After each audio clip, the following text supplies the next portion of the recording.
Electron क्या करे, accept करे। क्या करे, इलेक्ट्रॉन एक्सेप्ट करता है। और रिड्यूसिंग एजेंट का मतलब क्या होता है, जो इलेक्ट्रॉन क्या करे, डोनेट करे। इतना आप लोगों को मेरे ख्याल से पता होगा। तो मैं यहाँ पर वैलेंसी फैक्टर निकालने से पहले आप लोगों को एक चीज सिखाना चाहता हूँ, जो है ऑक्सीडेशन नंबर निकालना, यानी ऑक्सीकरण अंक निकालना, या जिसे हम बोल देते हैं ऑक्सीडेशन स्टेट निकालना। वो आपको आनी चाहिए कि किसी सब्सटेंस में या किसी मॉलिक्यूल में किसी एलिमेंट की ऑक्सीडेशन नंबर कैसे निकाली जाती है। फॉर एग्जांपल मैंने लिया K2Cr2O7, पोटेशियम डाइक्रोमेट में मेरे को क्रोमियम का क्या देखना है, ऑक्सीडेशन नंबर देखना है। तो मैं इसका ऑक्सीडेशन नंबर कैसे निकालूंगा। तो देखो दो टाइप की स्पीसीज होती है हमारे पास ऑक्सीडेशन नंबर निकालने के लिए। एक ऐसी स्पीसीज जो पूरा का पूरा एक क्या है, मॉलिक्यूल और जिस पर कोई चार्ज नहीं है। और मान लो एक ऐसी स्पीसीज आ गई मेरे पास जैसे H2O3-2। ये एक ऐसी स्पीसीज है जिस पर क्या है, पूरे के ऊपर एक चार्ज लगा हुआ है -2 का। इन दोनों स्पीसीज का ऑक्सीडेशन नंबर हम कैसे निकालते हैं वो सीख लो आप। तो यहां पर देखो पोटेशियम कितना है, 2। कितना है, 2। एक पोटेशियम पे चार्ज मेरे को पता है कितना होता है, +1 का। क्रोमियम जिसकी हमें क्या निकालनी है, ऑक्सीडेशन नंबर निकालनी है, मैंने मान लिया इस पर चार्ज क्या है, X। ऑक्सीजन का हमें पता रहता है चार्ज कितना होता है, -2। अब इसको देखो निकालने का तरीका क्या है, 2 into पोटेशियम का चार्ज कितना है, +1, तो यहां लिखा मैंने +1 प्लस Cr कितने हैं, 2। इस पर चार्ज मैंने माना क्या है, X, जो कि हमको निकालना है, तो ये X। फिर ऑक्सीजन तो प्लस, कितने हैं ऑक्सीजन, 7 इंटू 1 पर कितना होता है, -2 इक्वल्स टू, इस पे ऊपर कोई चार्ज नहीं है, ये 0। ये चार्ज हम 0 के इक्वल क्यों रख रहे हैं, क्योंकि कोई भी मॉलिक्यूल या कोई भी स्पीसीज होती है उस पर चार्ज हमेशा क्या होता है, इक्वल रहता है। फॉर एग्जांपल जैसे मैंने माना H2O, क्या माना है, H2O। यहाँ पर हाइड्रोजन पे चार्ज कितना होता है, +1, ऑक्सीजन पे कितना होता है, -2। यहाँ हाइड्रोजन देखो कितने हैं, 2 हैं। इसका मतलब यहाँ टोटल हाइड्रोजन पे चार्ज कितना होगा, +2। अब ये +2 हो गया और ये -2 हो गया, ये क्या हो गए, इक्वल हो गए ना। तो चार्ज क्या हो गया, न्यूट्रल हो गया। यानी किसी भी मॉलिक्यूल में चार्ज हमेशा क्या रहता है, न्यूट्रल रहता है। या मैं बोल सकता हूँ किसी भी कंपाउंड में चार्ज हमेशा क्या रहता है, न्यूट्रल रहता है। ठीक है, इसी तरीके से हम इसको क्या करते हैं, इक्वल 0 पुट अप करते हैं। 0 पुट अप करने का मतलब क्या है, हम ये चाहते हैं ये जो मॉलिक्यूल है, ये जो स्पीसीज है, इसका चार्ज हमेशा क्या रहना चाहिए, इक्वल रहना चाहिए। अब यहां से हम क्या निकालेंगे, x की वैल्यू निकालेंगे। 2 इंटू +1 तो प्लस का 2, फिर 2x, फिर 7 इंटू -2, 7 इंटू -2 करोगे, 7 2 जा 14, वो भी किसका, माइनस का। तो यहाँ पर क्या साइन आएगा, -14 इक्वल्स टू 0। अब ये माइनस वाला उधर भेज दो, पहले इसको इसमें से माइनस कर दो, तो 2x इक्वल्स टू कितना आएगा, -12। -12 उधर जाते ही क्या हो जाएगा, +12। इधर x की वैल्यू क्या आ जाएगी, 12/2, x की वैल्यू आई मेरे पास +6। यानी यहाँ पर जो एक क्रोमियम प्रेजेंट है, सिर्फ एक क्रोमियम एटम की बात हो रही है, ये सिर्फ एक क्रोमियम एटम का क्या आ गया, ऑक्सीडेशन नंबर हो गया। अगर यहाँ पर देखूं तो कितने एटम है क्रोमियम के, 2, तो उसका टोटल ऑक्सीडेशन नंबर या टोटल चार्ज कितना हो जाएगा, 6 + 6 कितना हुआ, टोटल 12। ठीक है, तो यहाँ पर सिर्फ क्रोमियम की ऑक्सीडेशन नंबर पूछिए तो वो मेरे पास क्या आ गई, +6। इसी टाइप से मैं यहाँ अगर आप लोगों को सल्फर का ऑक्सीडेशन नंबर पूछूं तो वो कैसे निकालोगे, सल्फर का निकालना है तो यानी 2x प्लस ऑक्सीजन पे मेरे को पता -2 होता है, तो 3 इंटू -2 इक्वल्स टू किसके होगा, अब 0 के पुटअप नहीं होगा। अब ऐसी स्पीसीज जिसके ऊपर चार्ज आ जाता है वो चार्ज यहाँ इक्वल्स टू के बाद लिखा जाएगा। आई बात समझ में, जो इक्वल टू के बाद आएगा उसका चार्ज वहां लिखा जाएगा। अब इसको सॉल्व करो, 2x -3 2 जा 6 इक्वल्स टू -2, ये उधर जाएगा तो क्या होगा, -2, ये प्लस का 6, तो 2x इक्वल्स टू प्लस का 4x इक्वल्स टू प्लस का 2।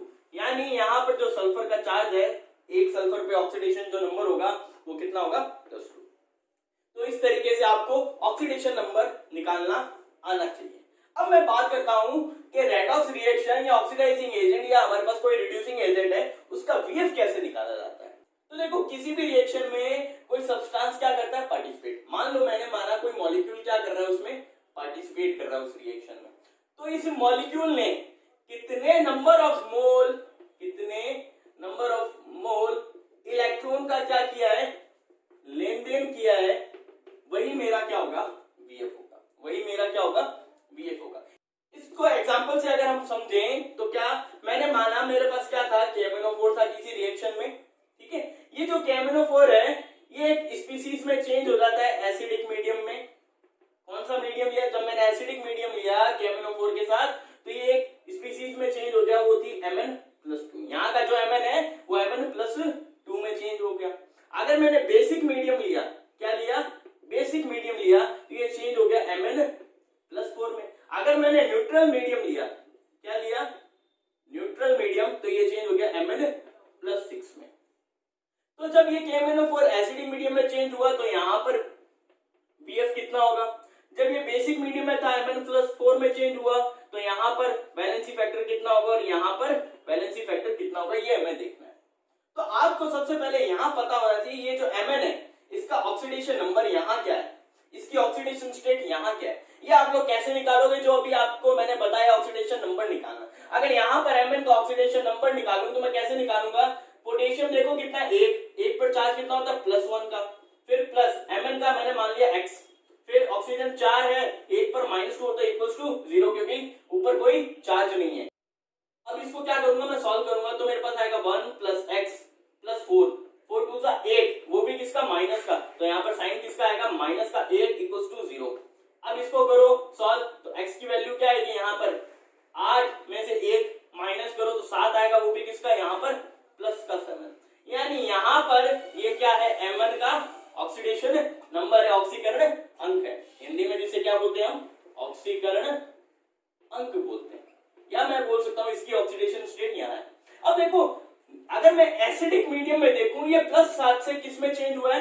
+2 में। तो यहाँ कितने नंबर ऑफ मोल्स इलेक्ट्रॉन का क्या हुआ है?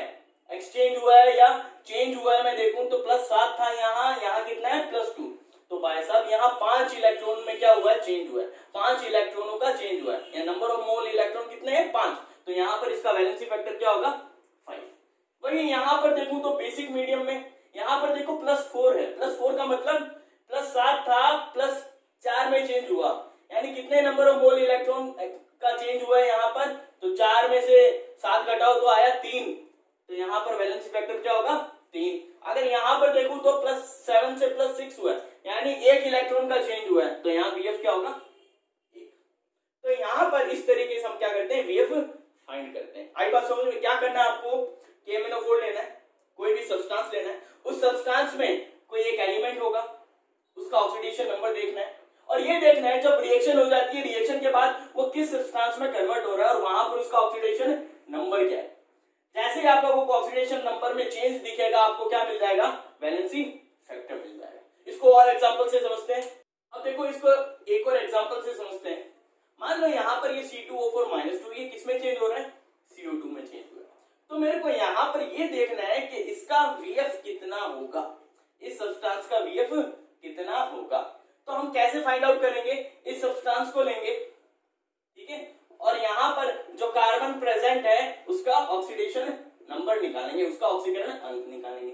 फिर यहाँ पर इस सब्सटेंस को लेंगे और यहाँ पर इस कार्बन का क्या निकालेंगे? ऑक्सीडेशन नंबर निकालेंगे, ठीक है। तो मैं अगर निकालूं यहाँ कार्बन का, तो कार्बन कितने हैं? 2। निकालना इसी का है तो x मान लिया, प्लस 4 ऑक्सीजन है जिस पर चार्ज कितना होगा? -2। इस पूरी स्पीसीज पे चार्ज कितना है? -2 का। इसे सॉल्व करो, 2x प्लस 4 2 जा 8, वो भी किसका? माइनस का, तो यहाँ -8 इक्वल्स टू -2। ये 2x इक्वल्स टू उधर जाएगा तो यहाँ कितना होगा? ये माइनस का 2 ये प्लस का 8 हो जाएगा, उधर जाकर के सॉल्व करोगे प्लस का 6, तो x की वैल्यू क्या आएगी? प्लस का 3। यानी यहाँ पर जो एक कार्बन है उस पर चार्ज कितना है? +3, यानी ऑक्सीडेशन नंबर क्या है? एक कार्बन का, सिर्फ एक कार्बन की बात हो रही है, कितना है? +3। अब यहाँ पर निकालो, कार्बन मैंने मान लिया x प्लस ऑक्सीजन कितने हैं? 2, एक पे कितना होता है? -2 इक्वल्स टू 0 के x -4 इक्वल्स टू 0, तो x की वैल्यू यहाँ क्या आई?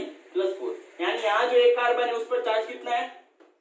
प्लस का 4। ऑक्सीडेशन नंबर उसका क्या है? प्लस का 4। यहाँ है एक कार्बन का +3, यहाँ है एक कार्बन का +4। अब जरा ऊपर रिएक्शन में देखो, number of mole of carbon यहाँ कितने हैं? यहाँ कितने हैं? 2 कार्बन यहाँ है, एक पर चार्ज कितना है? +3 का, तो 2 पर कितना होगा भाई साहब? +6 का। आई बात समझ में? एक कार्बन पे ऑक्सीडेशन नंबर कितना है? +3 का। 2 कार्बन है यहाँ पर तो कितना होगा? +6 का। यही यहाँ पर देखो, यहाँ पर जब हमने 2 कार्बन लिए तो यहाँ पर भी मेरे को 2 कार्बन का देखना पड़ेगा। एक कार्बन पे कितना है +4, तो दो कार्बन पे कितना होगा +8 का यहाँ पर। आई बात समझ में? तो यहाँ पर +6 से किस में चेंज हुआ है +8 में, तो कितना चेंज हुआ 2 का, यानी यही मेरा क्या हो गया वैलेंसी फैक्टर हो गया। यही मेरा क्या होगा वैलेंसी फैक्टर होगा। अब इसको एक एग्जांपल से और समझ लो। एक और एग्जांपल देखते हैं, एग्जांपल नंबर 3। अब देखो इसमें क्या करना है, आप लोगों को देखना है, ये एक स्पीसीज है H2O3 -2, एक है H4O6 -2। ये क्या होती है, ये इसमें चेंज हो जाती है। यहाँ पर आप लोग क्या करो, इस स्पीसीज में सल्फर का ऑक्सीडेशन नंबर निकालो और इस स्पीसीज में इस सल्फर का ऑक्सीडेशन नंबर निकालो। जब आप यहाँ पर ऑक्सीडेशन नंबर निकालोगे तो एक सल्फर का जो ऑक्सीडेशन नंबर यहाँ आएगा वो आएगा +2, और यहाँ पर एक सल्फर का कितना आएगा +5/2, या मैं इसको बोल सकता हूँ क्या +2.5, एक ही बात है। ठीक है, अब देखना समझना, यहाँ पर एक सल्फर का ऑक्सीडेशन नंबर कितना है +2। हमने कितना मोल दे रखा है, क्योंकि Vf क्या था, number of mole of electron. तो यहाँ पर एक सल्फर के लिए कितने मोल इलेक्ट्रॉन, या मैं बोल सकता हूँ जो चार्ज है वो कितना है +2, तो दो सल्फर के लिए कितना होगा 2 सल्फर कितना होगा +4 होगा।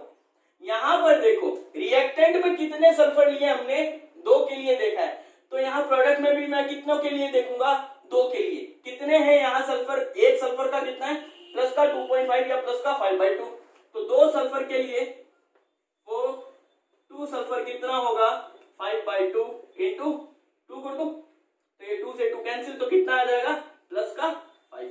तो यहाँ प्लस के 4 से किसमें चेंज हुआ है +5 में। ये इसके ऑक्सीडेशन नंबर का चेंज है, तो कितना हुआ है 1 का +1 का, तो यही मेरा क्या होगा Vf होगा, यही मेरा वैलेंसी फैक्टर होगा जो कितना है 1।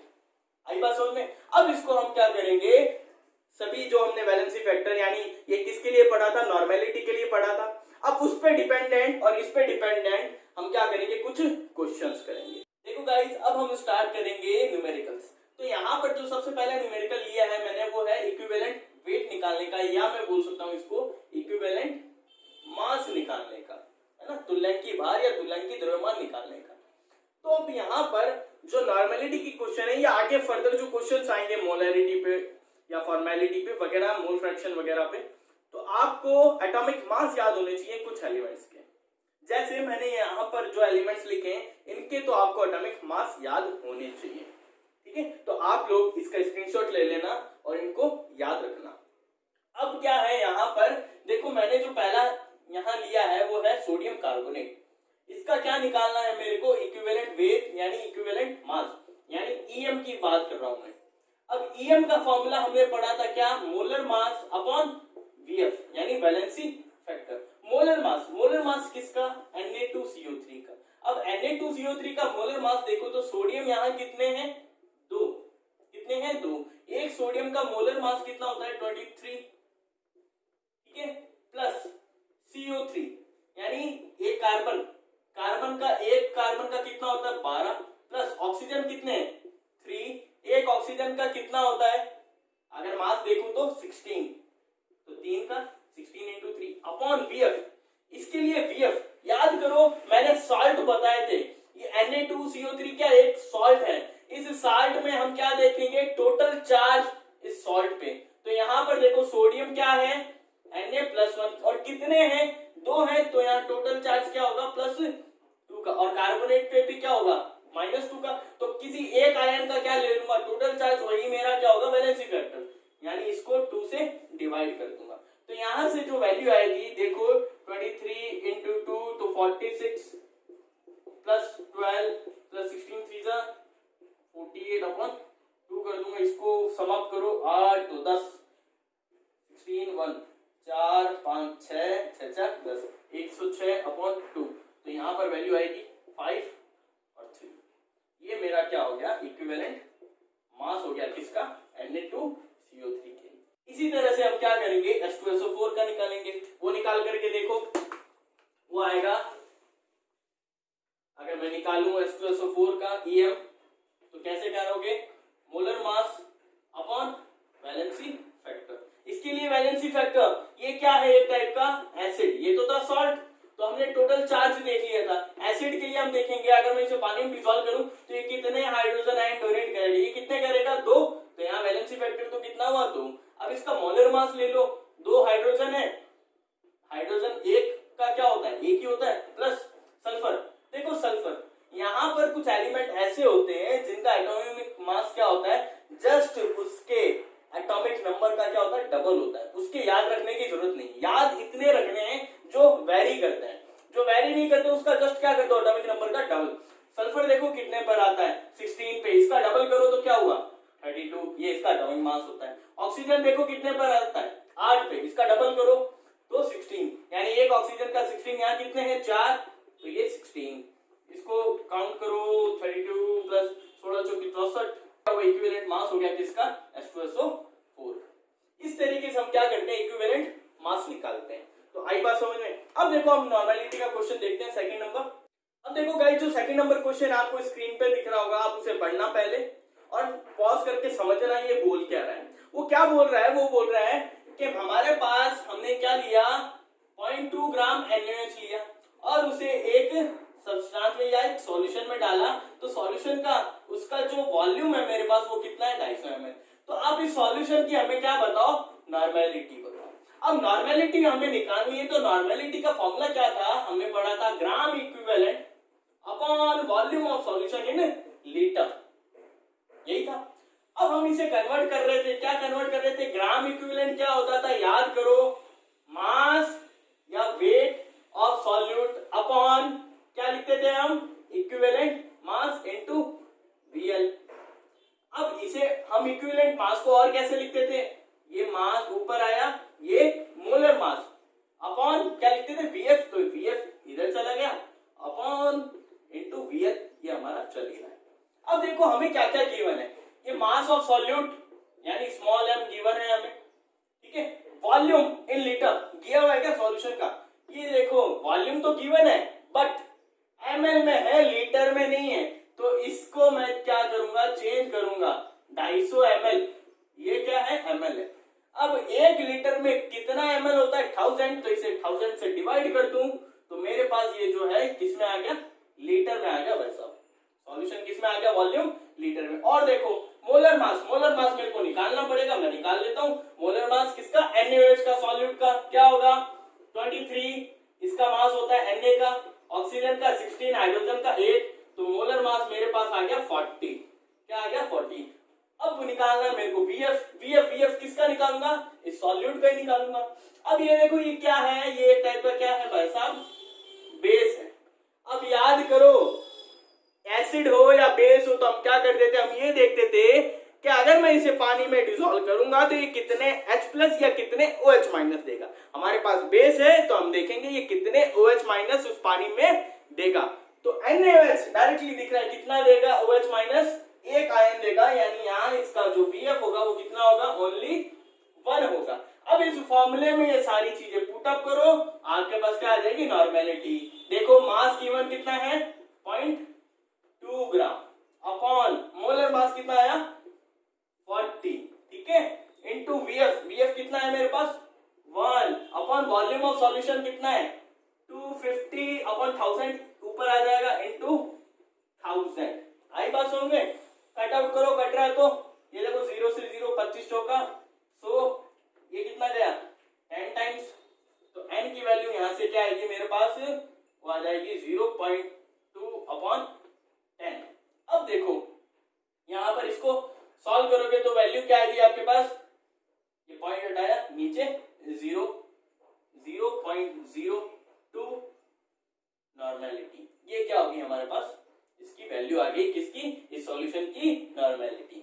इस तरीके से हम क्या करते हैं, इस क्वेश्चन को सॉल्व करते हैं। देखो यहाँ पर हमने क्या किया, VF का यूज लिया, VF आप लोगों ने देख लिया कैसे फाइंड आउट करते हैं किसी भी सब्सटेंस का, और वॉल्यूम, मोलर मास, ये देखो सारी चीजें एक ही फॉर्मूले में यूज हो रही है। तो यहाँ पर आपको देखो कितनी जानने को मिली, VF हमने अलग से जाना, मोलर मास को अलग से जाना, ठीक है। तो यहाँ पर ये दो चीजें बहुत काम आ रही है, तो आप लोगों को ध्यान रखनी है। आगे क्वेश्चन देखते हैं हम।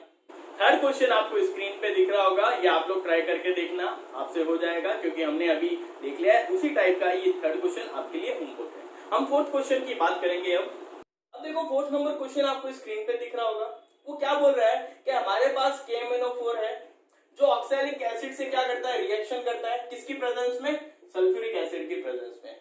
तो उसकी जो रेडॉक्स रिएक्शन है वो कुछ इस टाइप से होती है। ठीक है, अब हमें क्या करना है, इक्विवेलेंट वेट निकालना है किसका, KMnO4 का।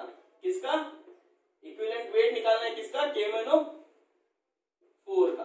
तो हम लोग कैसे निकालेंगे, हम पहले इस रेडॉक्स रिएक्शन में देखेंगे कि यहां पर Mn किस ऑक्सीडेशन स्टेट पर था और यहां पर किस ऑक्सीडेशन स्टेट पर गया है, यानी चेंज कितना हुआ है। चेंज का मतलब यहाँ VF निकालेंगे हम सबसे पहले।